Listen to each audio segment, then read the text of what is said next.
বন্ধুরা, খাদ্যের ভিত্তিতে প্রাণীজগৎকে দুই ভাগে ভাগ করা যায়, নিরামিষভোজী এবং আমিষভোজী। এখন তৃণভোজী প্রাণীদের জন্য খাদ্য প্রাপ্তির পদ্ধতি সর্বদাই খুব সহজ। কোথাও কোনো আগাছা জন্মাতে দেখলে সেগুলি উপড়ে খেয়ে ফেলা বা গাছের ডাল ফল ইত্যাদি আরামে খেয়ে নেওয়া। কিন্তু মাংসাশী প্রাণীদের জন্য খাদ্য পাওয়া নিজেই একটা বড় সমস্যা। প্রথমে শিকারের পেছনে দৌড়াও, তারপর জীবনের ঝুঁকি নিয়ে শিকারকে মেরে ফেলো, তবেই কোথাও খাবার পাবে। কিন্তু আপনি যদি আমিষভোজীদের ভালোভাবে বুঝতে পারেন, তাহলে এখানে সমস্যা আরও প্রকট হয়ে ওঠে। উদাহরণস্বরূপ, আপনি যদি একজন মাংস খাওয়ার লক্ষ্যে সবজির দোকানে নিয়ে যান, তবে সেই ব্যক্তির কোনো সমস্যা হবে না। অন্যদিকে আপনি যদি উল্টোটা করেন, অর্থাৎ একজন নিরামিষীকে আপনার সাথে মাংসের দোকানে নিয়ে যান, তাহলে নিরামিষীর লোক আপনাকে হয়তো বলবে, ভাই আপনি নিয়ে আসুন, আমি বাইরে অপেক্ষা করছি, রাইট? একই সময় এই ভিডিওটি দেখুন। এখানে আপনি মাংস খেতে শৌখিন লোকেদের জন্য অদ্ভুত একটি নূতন সমস্যা সম্পর্কে সচেতন হতে চলেছেন। আসলে এই ভিডিওতে এক টুকরো মাংস নিজে থেকেই নড়াচড়া করছে। কিন্তু প্রশ্ন, কেন এই মাংসের টুকরো এভাবে নড়ছে? দেখুন, যখন কোনো জীবকে হত্যা করা হয়, তখন সেই জীবের মাংসপেশিগুলি পরবর্তী কয়েক মিনিটের জন্য সচল থাকে, এবং এমন অবস্থায় যখন কোনো জীবের মাংসে লবণ ঢেলে দেওয়া হয়, তখন সেই লবণের অভ্যন্তরে পাওয়া সোডিয়াম আয়নগুলির কারণে মাংসের স্নায়ুতন্ত্র একইভাবে সক্রিয় হয়, যেভাবে সেই জীবের মস্তিষ্ক তাদেরকে সক্রিয় করে। এই ঘটনা ঘটলেই মাংস নড়তে থাকে, এবং এই দৃশ্য দেখে একজন লোকের ভয় পাওয়াটা স্বাভাবিক। প্রাচীনকালে এটা বিশ্বাস করা হতো যে মাংস এইভাবে নড়ছে কারণ জীবের আত্মা সেই মাংস থেকে বেরিয়ে আসছে। কিন্তু আজকের আধুনিক বিজ্ঞানের দৌলতে আমরা এই ধরনের প্রশ্নের অনেক সঠিক তথ্য পেয়েছি। সুতরাং আসুন ভিডিওটি নিয়ে এগিয়ে যাওয়া যাক এবং এরকম আরও অনেক ঘটনা দেখে নেই যা প্রথম নজরে অপ্রাকৃতিক বলে বিবেচিত হতে পারে, কিন্তু সেসব ঘটনার পেছনে কিছু বিশেষ বৈজ্ঞানিক কারণ রয়েছে। এই পরবর্তী ভিডিওটি দেখুন।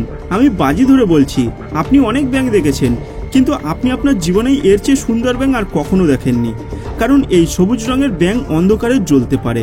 সম্ভবত আপনি অনুভব করছেন যে অভিযোজন প্রক্রিয়ার কারণে এই ব্যাঙটি বিশেষ গুণ অর্জন করেছে, তবে এটি মোটেও তা নয়। আসলে এই ব্যাঙটি ইউরোপে পাওয়া একটি বড় আকারের ফায়ারফ্লাইকে জীবন্ত গিলে ফেলেছে, আর এই জাতের ব্যাঙের চামড়া অনেক অংশে স্বচ্ছ, তাই এই ব্যাঙের পেট থেকে জ্বলজ্বল করা ফায়ারফ্লাই স্পষ্ট দেখা যাচ্ছে। এবার আসুন জাপানের এই দৃশ্যে, যা দর্শনীয় কিন্তু পাশাপাশি ভীতকরও বটে। এখানে রিক্টার স্কেলে 7.5 তীব্রতার ভূমিকম্প হলে মাটি কাঁপতে থাকে, যেন পৃথিবী শ্বাস নিচ্ছে। বৈজ্ঞানিক ভাষায় এই অদ্ভুত ঘটনাটিকে মাটির তরলতা বলা হয়, এবং এটি ঘটে যখন পৃথিবী নরম থাকে এবং অতিরিক্ত আর্দ্রতায় ভরে যায়। ভূমিকম্পের কারণে আর্দ্র মাটি কাঁপতে থাকে এবং তার ধরন হারিয়ে একভাবে জলাভূমিতে রূপ নেয়। এরপর মাটি জলের মতো নড়তে শুরু করে, ঠিক এই দৃশ্যের মতো। কোনো ভবনের নিচে এই ঘটনা ঘটলে কয়েক সেকেন্ডের মধ্যে এই ভবনটি ধসে পড়তে পারে। যাই হোক, এই ধরনের দৃশ্য খুবই অনন্য এবং সুন্দর দেখায়। তবে আপনি কি বিশ্বাস করবেন যে কুমিরের মতো একটি ভয়ঙ্কর প্রাণীও কখনো কখনো অন্য প্রাণীদের সাহায্য করতে পারে? আপনি হয়তো আগে দেখেছেন যে কুমির তার দাঁতে আটকে থাকা মাংস বের করে পাখিদের খেতে দেয়। এখানে কুমিরের দাঁত পরিষ্কারের কাজও বিনামূল্যে হয় বলেই সে আরামে মুখ খুলে বসে থাকে।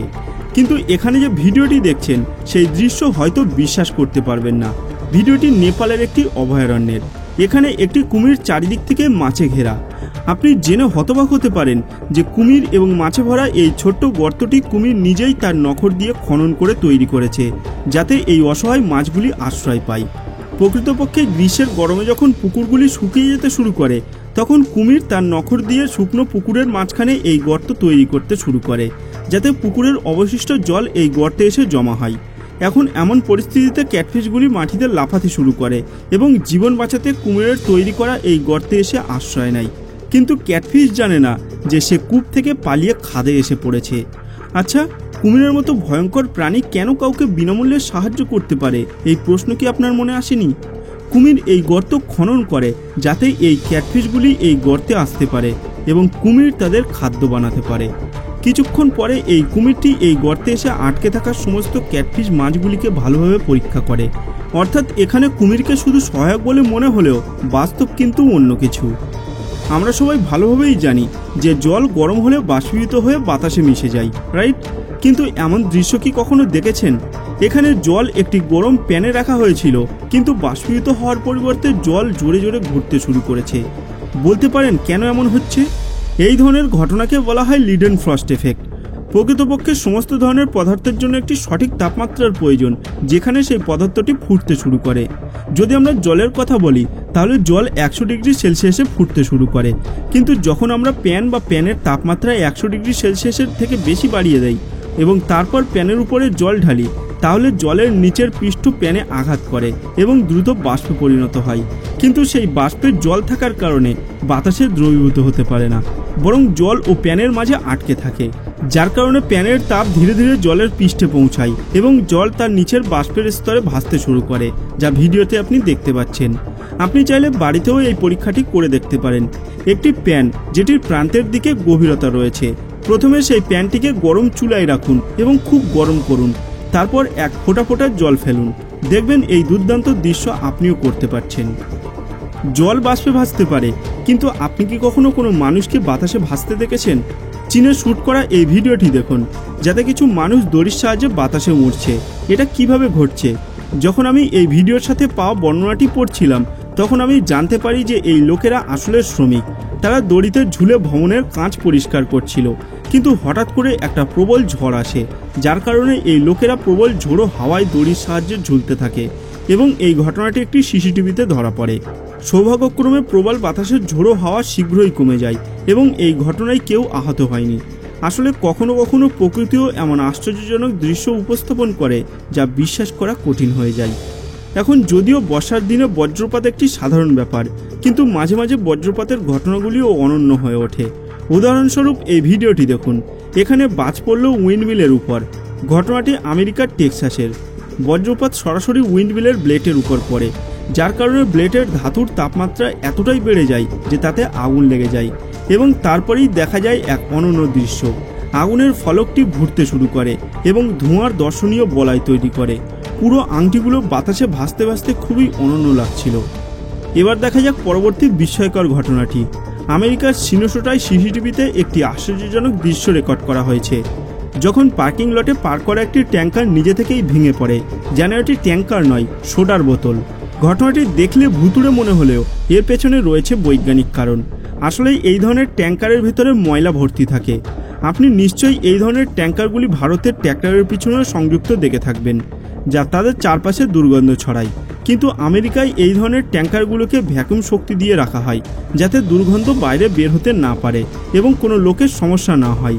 যখন এই ট্যাঙ্কার খালি করা হয়, তখন এতে স্থাপিত ভ্যাকুয়াম ভালভ খুলে দেওয়া হয় এবং এই অবস্থায় ট্যাঙ্কারটি যেমন খালি হতে থাকে, তেমনভাবেই বাতাসও ট্যাঙ্কারের ভিতরে প্রবেশ করতে থাকে। কিন্তু মনে হচ্ছে এখানে ট্যাঙ্কার চালক ট্যাঙ্কারটি খোলার সময় ভ্যাকুয়াম ভালভ খুলতে ভুলে গিয়েছিলেন, যার কারণে ট্যাঙ্কারের ভিতরে বাতাস প্রবেশ করতে পারেনি এবং শক্তিশালী পাম্প ট্যাঙ্কারটিকে সম্পূর্ণ খালি করে দিয়েছে। তার মানে এখন ট্যাঙ্কারটি ভেতর থেকে সম্পূর্ণ খালি, এর ভেতরে বাতাস ছিল না এবং এমন পরিস্থিতিতে বাইরে থেকে বায়ুমণ্ডলের প্রবল চাপ শক্তির কারণে লোহার ট্যাঙ্কারটিও প্লাস্টিকের বোতলের মতো ভেঙে পড়ে, কারণ বাতাসের শক্তি অসীম।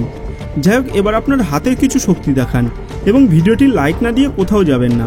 একইভাবে আপনি যদি এই চ্যানেলে প্রথমবারের মতো আসেন, তাহলে আরেকটু সাহস যোগ করুন এবং অবশ্যই চ্যানেলটিকে সাবস্ক্রাইব করুন।